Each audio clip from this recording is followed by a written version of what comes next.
Welcome to Behind the Backline, the podcast where we chat with merchants, brands, and industry professionals in the musical instrument, pro audio, and event technology space about their products, services, industry trends, stories, and more. Join us now as we dig into the stories behind our favorite backline gear.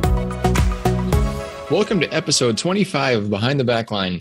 I'm Matt Jacoby of Octave Media, and today we are going to change it up a little bit. Usually our podcast is focused on the brands and their stories, but today we're going to actually try something new. We're going to go to the consumer side and kind of talk to one of our local bands about how they use their gear, why they love it, and just kind of fill us in on their story or their backline. So today I am happy to have on Fang VonWrathenstein of Lords of the Trident. From Madison, Wisconsin. His mortal name, Ty Christian, and that's usually the name that I refer to him as in most cases. So thanks for joining me today, Ty. Hey, thanks for being here. Yeah, it's great to be. Thank you for being here with me in this digital space. It's already off to a great start. And yes, I am a consumer. I consume many things. Microphones, pizza, gallons of beer, all sorts of different things. But yeah, happy to be here. Happy to talk about all of the stuff that I have been consuming as of late. Yes, I guess technically you can't eat any of your gear, but Hey man, don't tempt me, okay? Because that microphone over in the corner is looking mighty tasty right now. It looks like a corn dog. It looks like a corn dog. Oh my gosh. So I guess you've already told us a little bit about yourself, but introduce Lords of the Trident a little bit here. Yeah, so I am lead vocals for Lords of the Trident. Lords of the Trident is the most metal band on earth. We're a band of metal immortal warriors, of course. As you can tell from my voice. And we've been around since the dawn of time, and have iterated through in many forms. We took about a 250, 350 year, something like that, hiatus after this really bad. It was even longer than that. Gosh, being an immortal at the time just kind of flies. It was like 700-year hiatus. So we went on this Black Plague tour, 1342, right? I still remember the date. We had this horrible promoter, and he was like, "Hey, I got this idea for you, okay?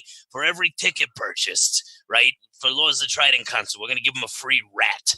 And at the time we thought, oh, this is a great idea. And we didn't know about, Bubonic Plague. We didn't realize it was, carried by rats and stuff like that. So anyway, a media firestorm. It was really terrible. We decided to kind of go underground for a little bit and just kind of let everything die down. And, we went underground for like 700 years. And now finally, the history books have kind of forgotten that Lords of the Trident started the plague.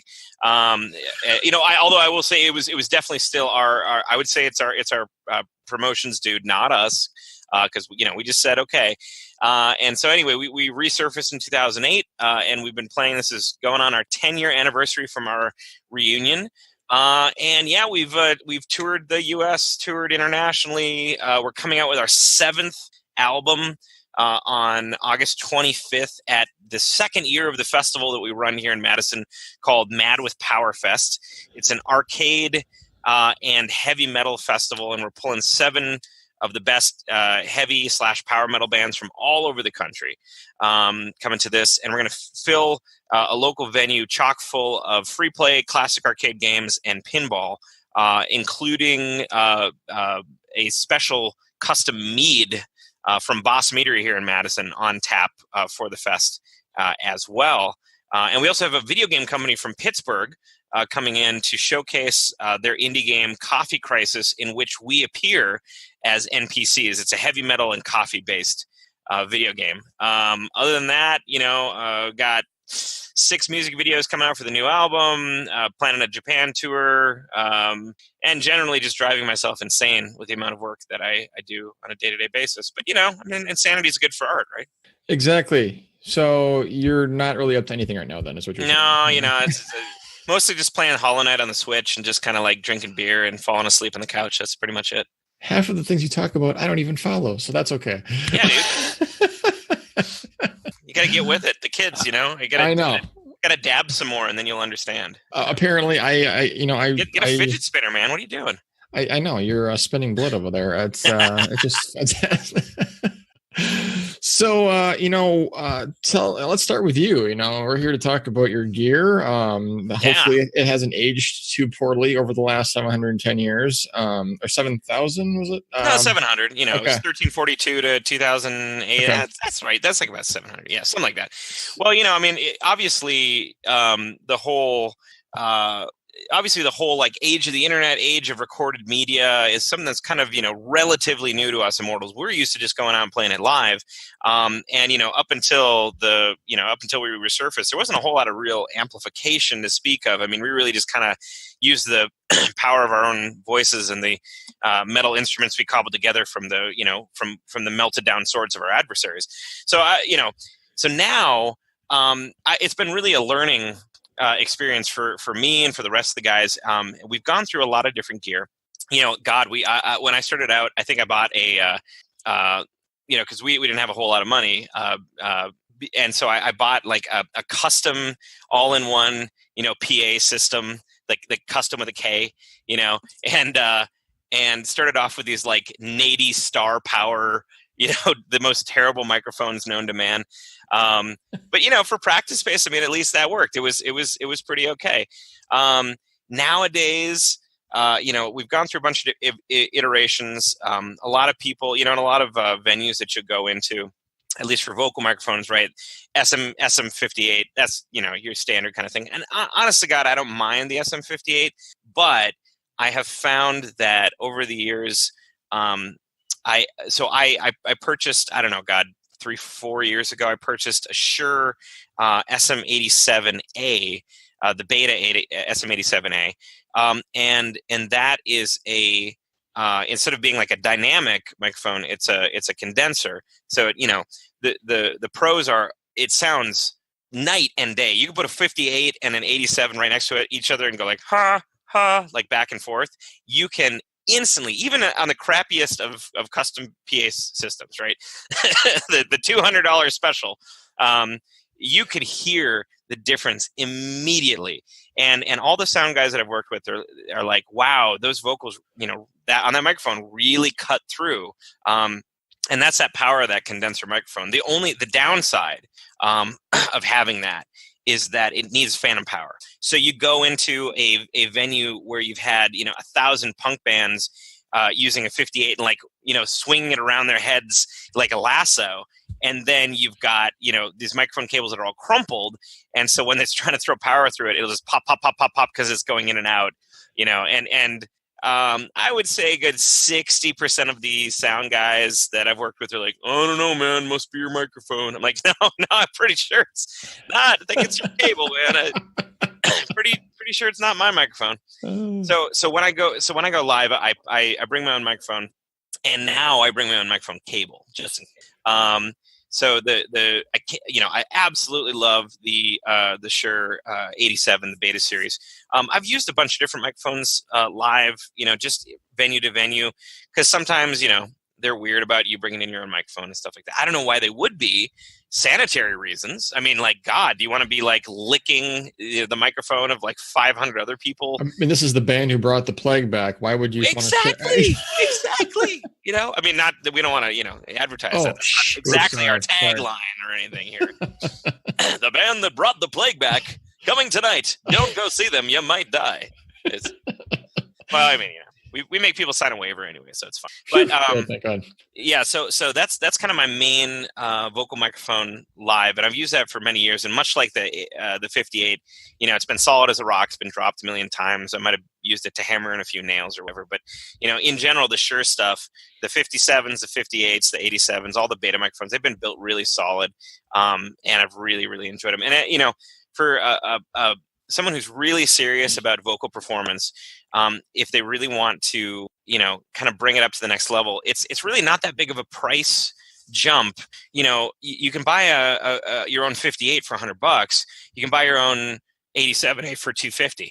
I mean, in the long run, right? I mean, I've used this thing for like 5 years, and it's helped out. It's in every single show, cut through the mix, quite a bit. So I highly recommend it. That's what I use, for live gigging. In the studio here, in terms of microphones, my main vocal microphone, the vocal microphone that I absolutely adore and love, is my Neumann TLM 103. I've been using the Neumann for, since, I'm trying to think here, probably since like 2012 or 2013. I've had it. I've used it primarily for vocals, although I have used it recording on just a bunch of different stuff. I use it for acoustic guitar exclusively. What we're doing right now is we've got a Patreon page where, and so for your listeners who don't know what Patreon is, it's like a fan club where people pledge, $1, $2, $3, whatever per month. And based on what they pledge, they get exclusive content, they get exclusive songs. One of the things we're doing for the Patreon backers is if they pledge any amount, they get we're doing an acoustic re-recording of one of our metal songs every single month, which is really fun.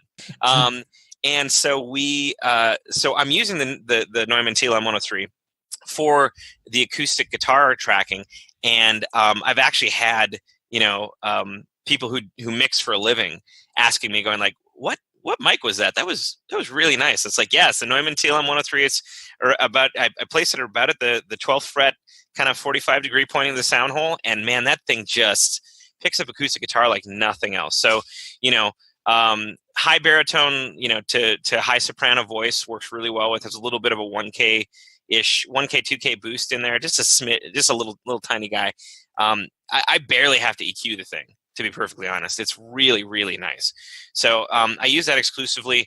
And then for like other studio gear, I've got a bunch of stuff just kind of lying around here, but my main interface that I use is I use the Motu, the Mark of the Unicorn 8 pre for a million billion years.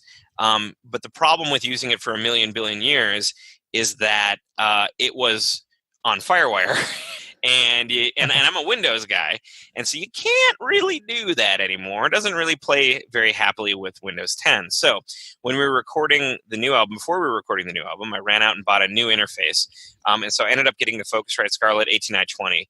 I really like it. I've had I've had no problems with it now that I can think about it, and I've been able to sort of light pipe it to the old Motu 8 pre. So now I've got 16 preamps. And then A being the preamps from the Motu to the Scarlett. I mean, there's really not a whole lot of like quote unquote color difference. Mm-hmm. They're both pretty flat.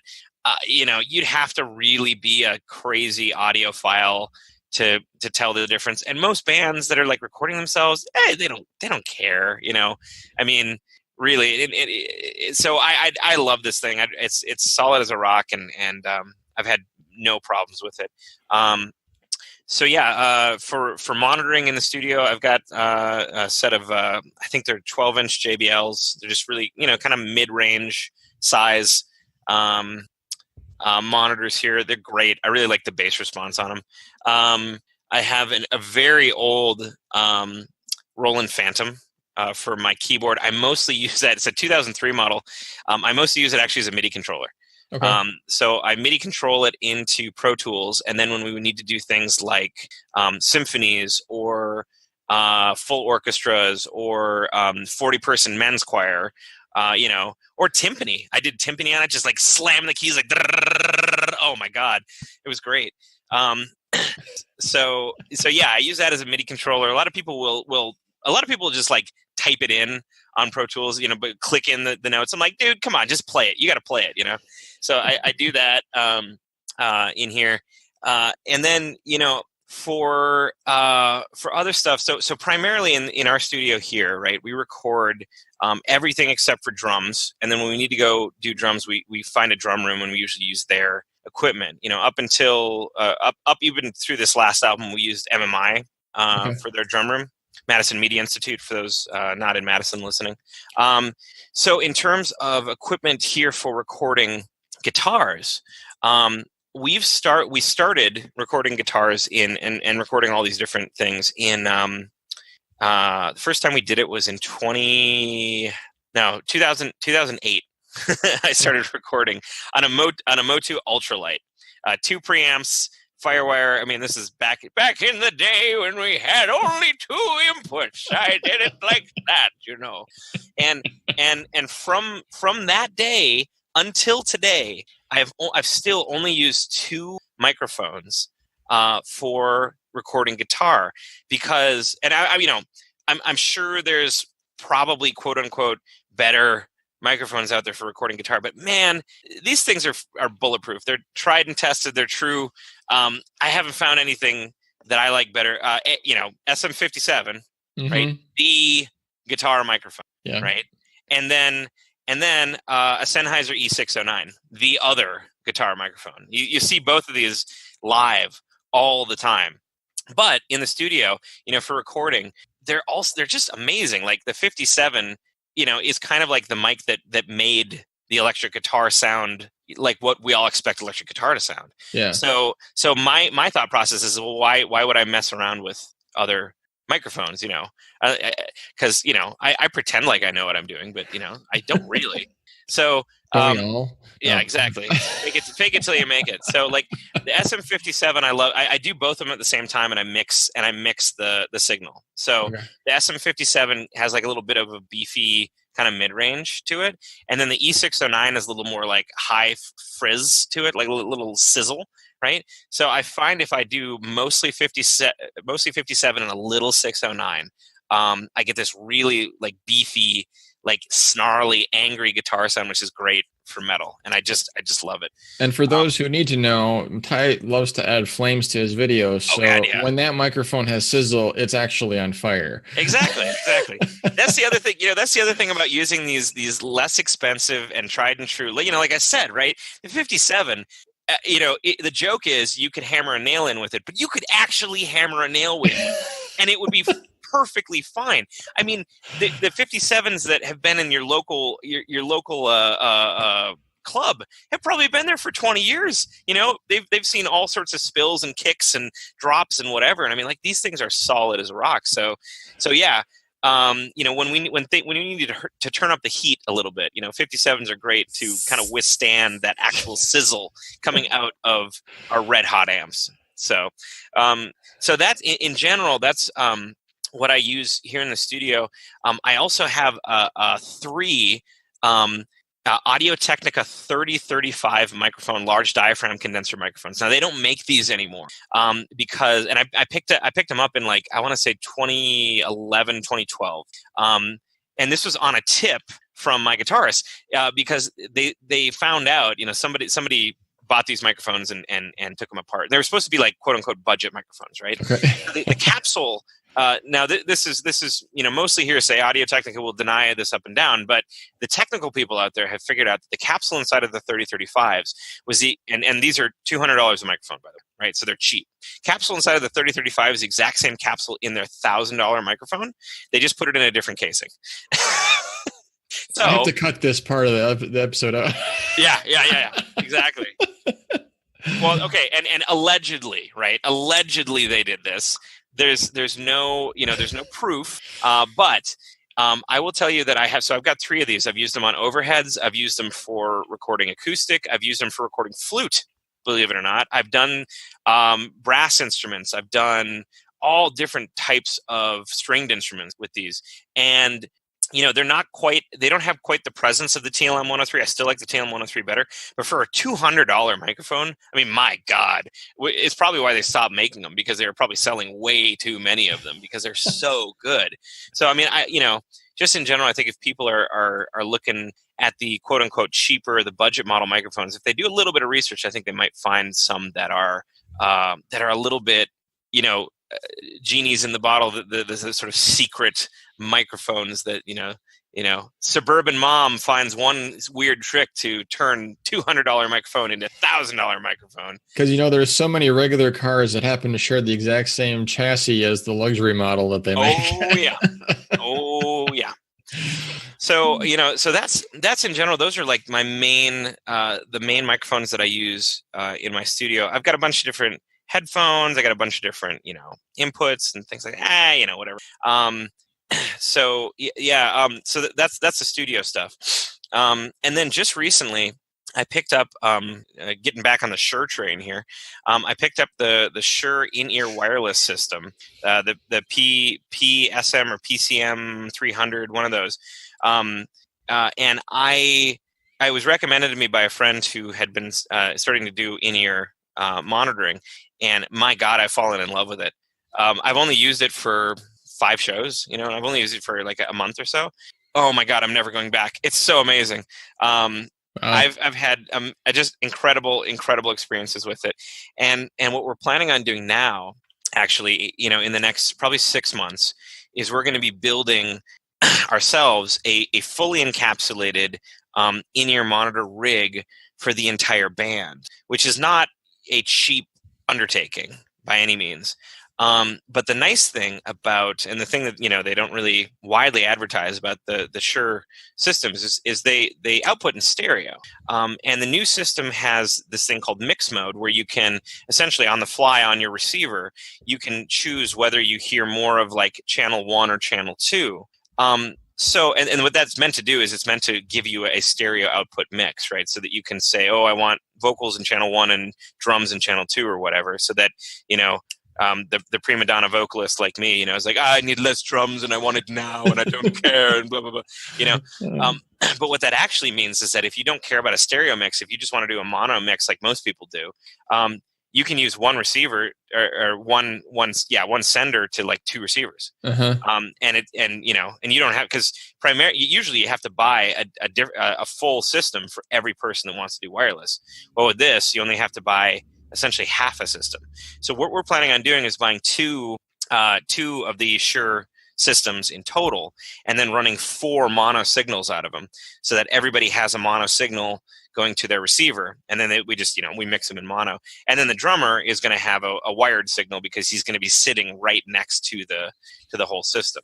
He's the drummer. I mean, because he's the drummer, yeah, and he's used to being one. So what we're doing with that is we're looking into SKB 16U case, and I'm going to be buying a Behringer XR 18, which is a digital rack mount mixer. It's a 3U mixer. It's got 18 inputs and 6 or 7 aux outputs, 2 mains, all that sort of stuff. I mean, I actually used it live, and it's so cool. We're living in the future, right? It's like it's controlled on an iPad.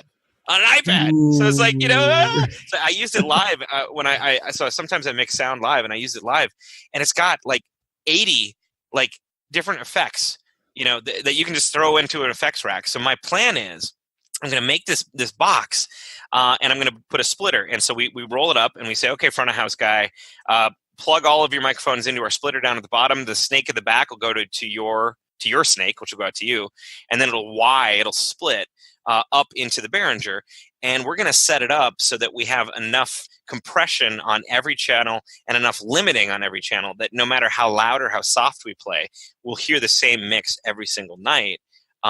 So essentially, we won't ever have to do any monitor checks whatsoever. We show up, we plug in. When it's time for us to play, we turn the thing on, and we're ready to rock, basically. How many? There's not a national band that puts as much effort into their sound, is there? Oh, I'm sure there is, but that's just amazing. So the thing that it all boils down to, right, is that we take about 5 to 7 minutes to get into costume and to put our armor on and to get all the chainmail and get the swords together, right? And the more time we can cut out of the frickin' load up, set up, whatever, the better. Also, one of the other things we do for our Patreon backers is we built a mobile recording rig that multi-track records out of just about any soundboard out there. But as people who are musicians themselves will attest, the sound guy and the soundboard in the room that you're going to, who the hell knows what you're going to get? I think of the last 10 shows we played, we had 2 usable recordings, because the rest of them are all just garbage. The guy's pumping way too much gain out of the mains or blah, blah, blah, blah, whatever. With this mobile in-ear rig, another thing we can do with the Behringer XR 18 is we can just USB multi-track out to a computer a laptop that's going to sit on a 1U slider in our SKB case. And then we pull the laptop out, we boot it up, we hit record because it's going to already be set up, close it, shove it back in and go. And we can now multi-track record every single show, and it's going to be to our specifications. We never have to worry about what sound guy smoked what right before the show. So I'm super super excited about it. It's going to be probably about $4,000 to put it all together. Okay. So we're saving up for that right now. But yeah, like in terms of, the stuff that I can very safely talk about being a singer, right? I can't be like, oh yeah, well, let me tell you all about the specificities of our lead guitarist's guitars. Like, no, I can't really say. But in terms of the stuff I can talk about, that's one of the most exciting things that we've been exploring as of recent. The whole digital rack mount mixer, the ability to just roll up and like plug in and like you're done.